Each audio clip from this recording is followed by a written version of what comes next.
Selamat datang di Lesehan Opini, program terbaru dari Cuap Dika.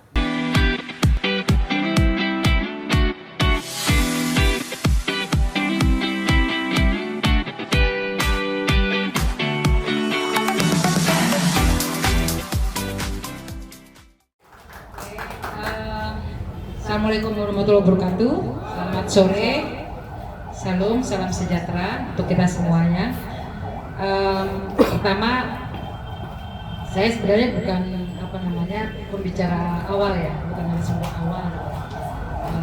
Kalau baca dari tor yang dikirimkan tuh seharusnya itu Pak Jumur Hidayat, ya, Ketua Umum dari KSPSI, namun karena berhalangan tidak bisa hadir gitu ya. Kemudian ditawarkan kepada GSBI untuk bisa mengisi sesi diskusi ini. Jadi terima kasih kepada kawan-kawan GMNI gitu ya atas kesempatan ini. Ini kali pertama saya berkunjung di markas ini, markas besar. Ya, sesuai dengan topik yang diberikan gitu ya, tentang peran gitu ya gerakan perkotaan itu terhadap perlawanan dominasi oligarki. Karena saya serikat buruh gitu ya, saya Sekjen GSBI, Gabungan Serikat Buruh Indonesia. GSBI ini ada di 13 provinsi gitu ya. Di Jawa, ada di Sumatera, di Kalimantan, di Sulawesi, dan juga di Papua Barat gitu. Sebagai serikat buruh sebenarnya kami sendiri itu juga punya isu sendiri sebenarnya, isu sendiri yang juga tidak kalah krusial gitu ya.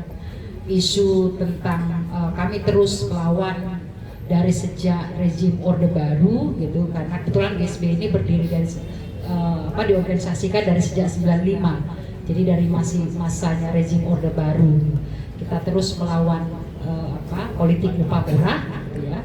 Politik upah murah di mana kalau kawan-kawan pemuda mahasiswa yang hadir di sini gitu, kalau mengamati ada setiap musiman gitu ya, setiap tahun itu isu-isu upah itu jadi seperti isu tahunan gitu ya. Isu tahunan selalu ada gerakan buruh yang sangat masif untuk menuntut kenaikan upah. Itu satu.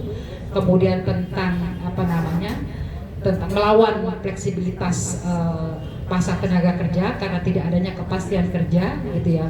Jauh sebelum ada Omnibus Law gitu ya, itu sudah tidak ada kepastian kerja, ada sistem kerja, pasar tenaga kerja itu isi hiring, isi firing gitu ya, mudah rekrutmennya dan juga mudah untuk pemecatannya. Apalagi setelah ada Omnibus Law gitu ya. Ada yang nggak tahu Omnibus Law apa? Saya pikir tahu ya.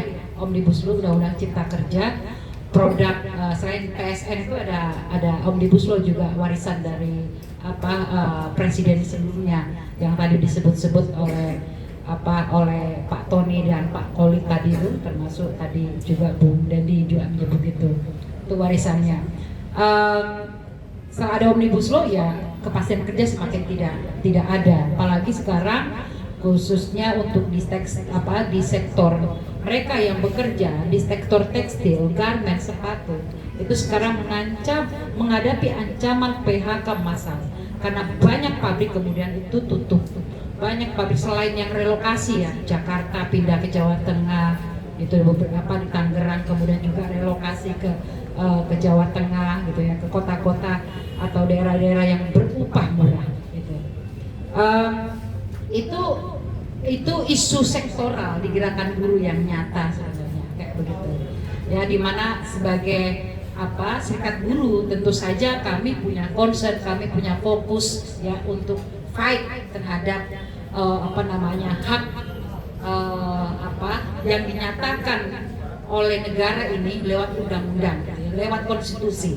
Konstitusi dasar negara kita mengatakan bahwa setiap warga negara, artinya setiap individu kita, individu kita itu itu memiliki hak atas penghidupan yang layak, memiliki hak atas pekerjaan yang layak, memiliki hak atas upah yang layak. Namun kemudian dalam implementasinya, dalam kenyataannya, hak itu semakin jauh. Gitu. Hak itu tidak pernah dipenuhi oleh negara, tidak pernah dipenuhi oleh pemerintah. Bahkan rakyat, gitu, kita sebagai rakyat itu harus berjuang untuk bisa menggapai hak tersebut. Hak yang dinyatakan oleh undang-undang, hak yang diakui, gitu ya, itu melekat dalam diri setiap warga negara. Nah, namun demikian, meski kami sebagai gerakan buruh punya masalah, punya isu yang nggak pernah selesai, ya, yang terus aja sama dan sebenarnya semakin meningkat, gitu ya, semakin tajam, gitu ya. Kemiskinan yang dialami buruh juga semakin mendalam kayak begitu. Kami juga tidak menafikan bahwa ada isu-isu lain, ada kebijakan-kebijakan politik lain itu yang juga berkorelasi terhadap terhadap isu buruh, terhadap penghidupan buruh, terhadap kepentingan buruh. Nah, sesuai dengan topik dari diskusi ini, ya, terkait dengan soal PIK. Saya nggak akan bahas tentang soal PIK, soal aguan, soal pagar laut, tadi sudah dibahas oleh Pak Tony, oleh Pak Kolit yang lebih lebih paham, lebih mumpuni tentang isu itu. Saya mau bilang begini, bahwa pada akhirnya terkait dengan soal PIK ini, beberapa desa tadi yang disebutkan, ada 80 desa kalau tidak salah, gitu ya. Ada beberapa desa dan seperti kayak Pakuaji, kemudian ada Teluk Naga, Kosambi, sampai itu di mana warga yang tinggal di sana adalah sebagian besar mereka adalah buruh, gitu. Dan anggota GSBI, tentu saja saya juga meyakini anggota dari serikat-serikat buruh yang lain, gitu ya, itu juga tinggal di sana, gitu. Saya mau bilang bahwa ada anggota GSBI itu juga banyak mereka yang tinggal di sekitaran tadi, Pakuaji, kemudian di Teluk Naga, Kosambi, Sepatan, sampai yang mau sana. Itu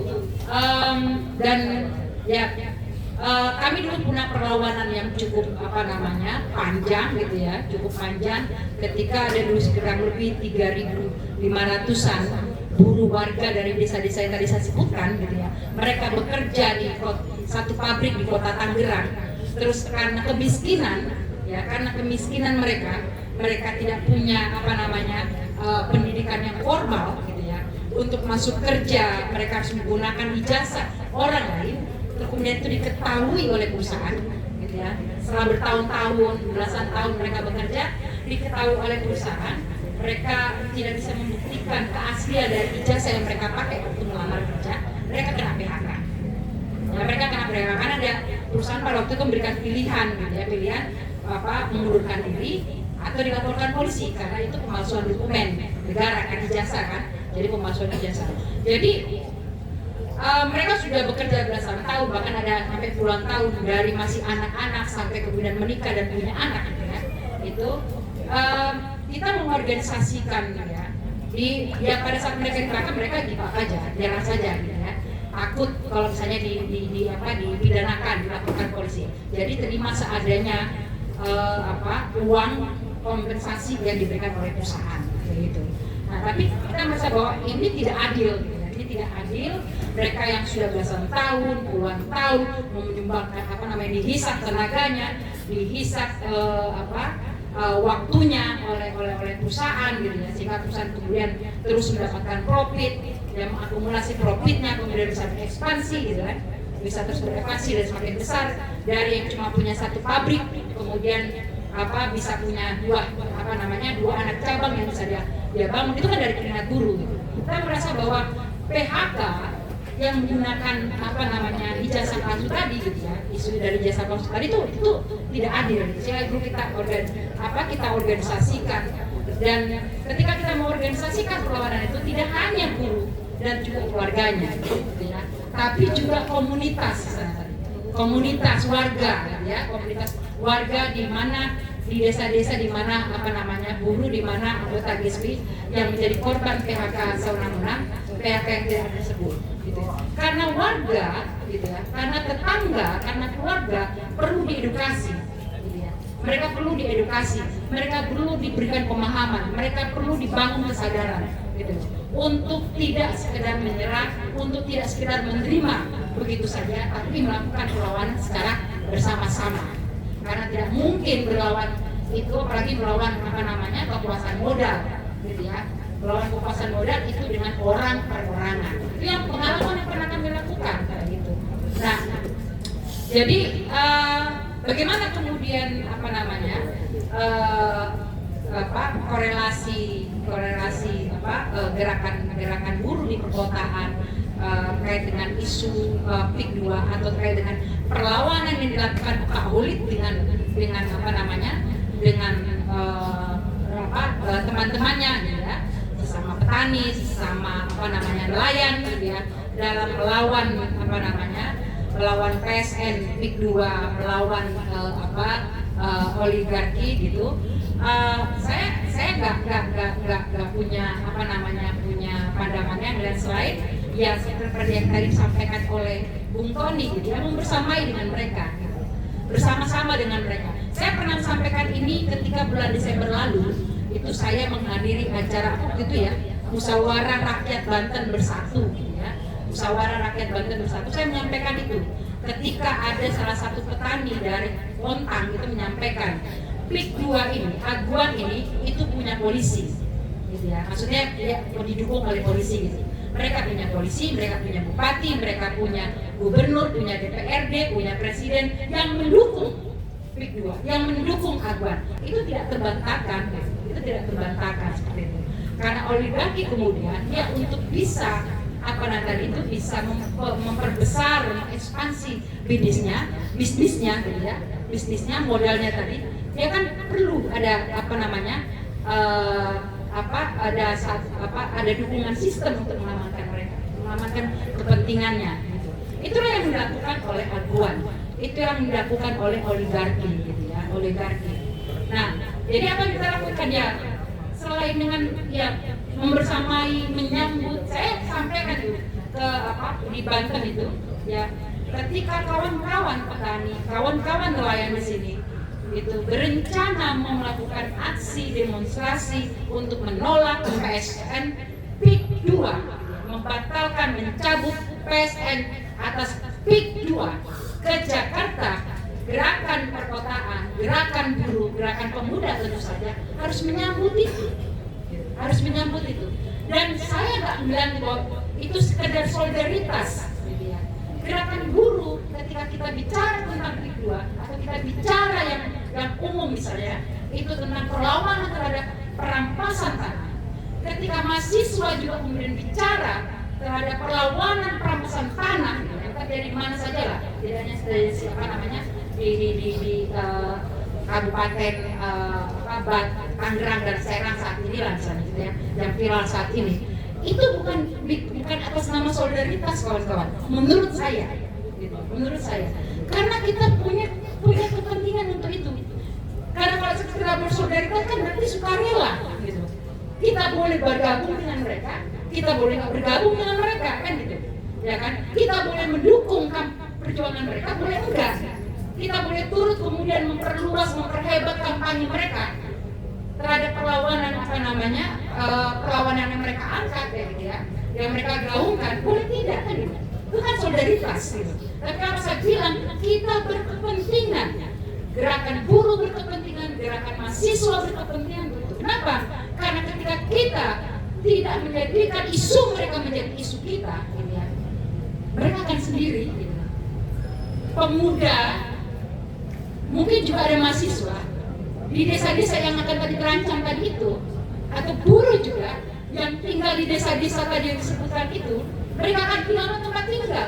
Tadi sudah disebutkan oleh Bung Tony juga, sudah tergusur dari satu desa yang hanya cuma tinggal tersisa 2 RT saja. Masa depan dari bangsa negara ini dari pemuda, kawan-kawan, diwariskan tanggung jawab itu. Karena saya bilang itu bukan sekadar bersolidaritas ketika kita mau bersama dengan mereka, tapi menjadikan isu mereka, perlawanan mereka itu menjadi milik kita.